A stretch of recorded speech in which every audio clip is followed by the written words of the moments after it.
The United States will soon announce more than $2.3 billion in new security assistance for Ukraine, United States Defense Secretary Lloyd Austin said on Tuesday during a meeting with his Ukrainian counterpart at the Pentagon. Austin also gave a nod to Ukraine's aspirations eventually to join NATO. At next week's NATO summit in Washington, D.C., Austin said, "We will take steps to build a bridge to NATO membership for Ukraine." Well, good morning, Minister Umerov, and welcome back to the Pentagon.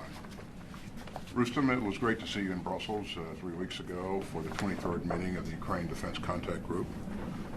Thanks for your close and continuing partnership.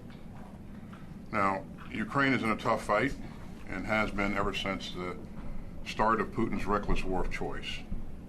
The Kremlin continues to intensify its bombardment of your cities and civilians.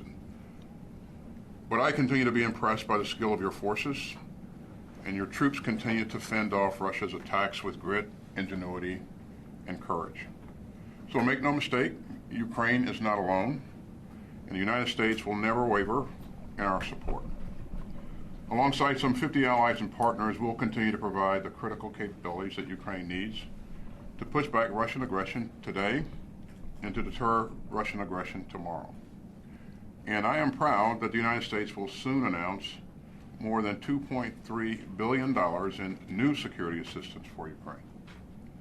This package, under presidential drawdown authority, will provide more air defense interceptors, anti-tank weapons, and other critical munitions from U.S. inventories.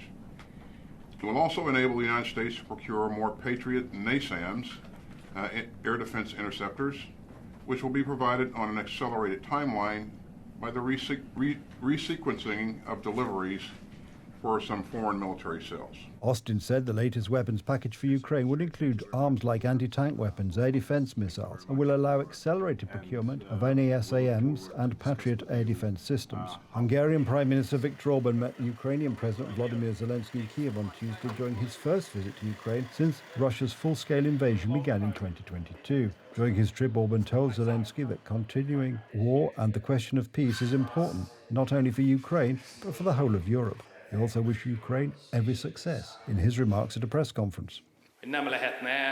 We try to leave the disputes of the past behind us and refocus on the period ahead. We want relations between the two countries to be much better. The question of peace is important not only for Ukraine but for the whole of Europe. This war, which you are now suffering, has a deep effect on European security. We appreciate the initiatives that President Zelensky has taken for peace.